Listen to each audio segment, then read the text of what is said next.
I'm gonna show y'all how to make authentic soul samples from scratch.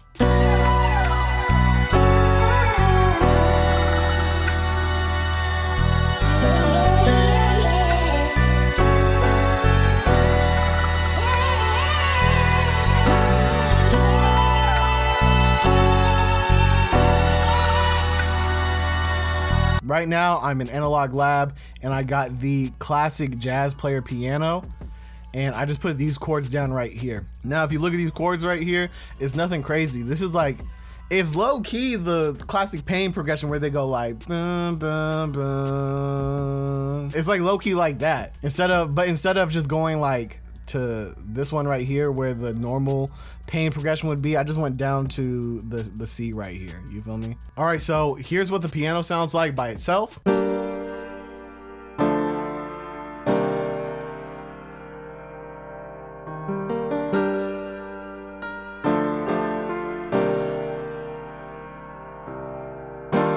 So if you look, this chord progression right here is the same over here. I just made sure to make the second half a little bit different. Now, I personally think changing the voicing of your chords is super important because you can really just take one chord progression, copy it over, change the voicing on the second half, and you have like a more full, longer chord progression that has more variation in it. So for instance, some of the changes I made on the second half is I took that A sharp that was right here, I just put it up an octave.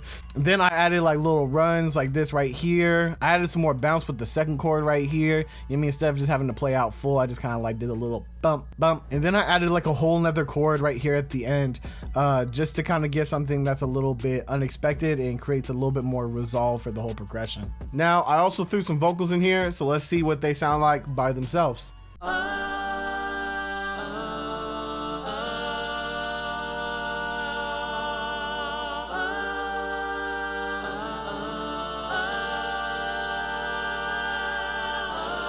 So, as y'all know, I used Opus, Voices of Soul preset, and I used the Ah preset. Now, as you can see with the chords, I took out a lot of notes because with the backup vocals, they're supposed to be in the background. So you don't really want too many things moving around and everything like that. It's really just there to be a supportive player. Now let's take a look at the strings.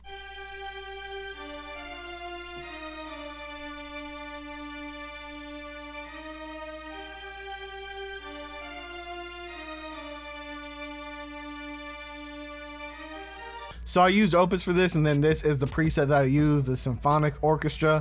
Now, the only thing I will say about the strings is that it's loosely following the regular chord progression that we add. Now, I threw some horns in here, so let's see what they sound like by themselves.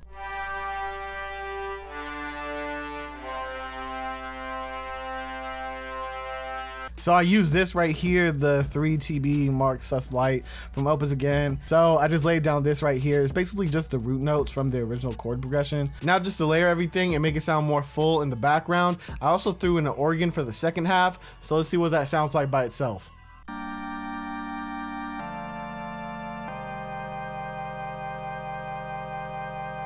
Now, the organ is really just here to fill up space and kind of just help contribute to the vibe.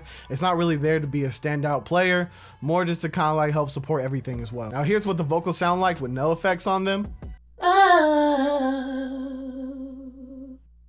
Yeah, yeah, yeah, yeah. And here's what they sound like with the effects on them.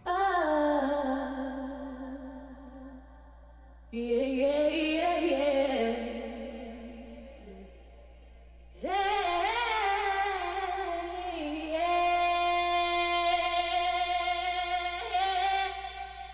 Now, the first effect that I threw on it was a fruity limiter, and that's just because there's a whole lot of peaks and valleys within the audio file. So I just kind of wanted to like smooth everything out and just make it a little bit more compressed. Then I got this EQ right here just to really help shape the sound. Then of course, the good old trusty duo, reverb, delay. Nothing crazy, we've heard of it before. Now the bass is actually really important because they were sampling old songs. So with these songs, they always have people playing drums, bass, and everything like that. So it's very important to incorporate that into your sample as well.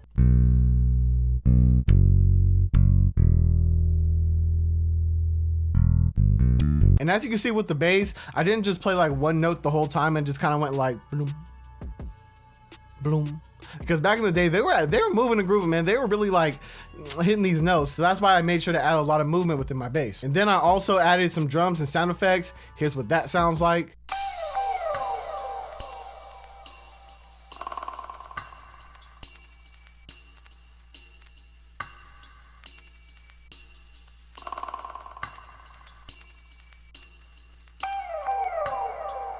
Now these drums and sound effects are really important. It really takes a loop to the next level, but it's a very overlooked part of sample making just because everyone gets so focused on like the chord progression, the piano, the vocals, the string, everything like that they kind of forget like sometimes the sound effects really makes the sample and takes it from like an 8 to a 10. You feel me? Now after all that, I consolidated all the sounds into one file. I pitched it up 400 cents and then I threw Virtual Mix Rack on it. Now I've really been liking Virtual Mix Rack a lot lately because they have a preset called the sample sweetener. So I just kind of like throw that on the master. It makes everything a little bit more louder, a little bit more bright, and a little bit more full.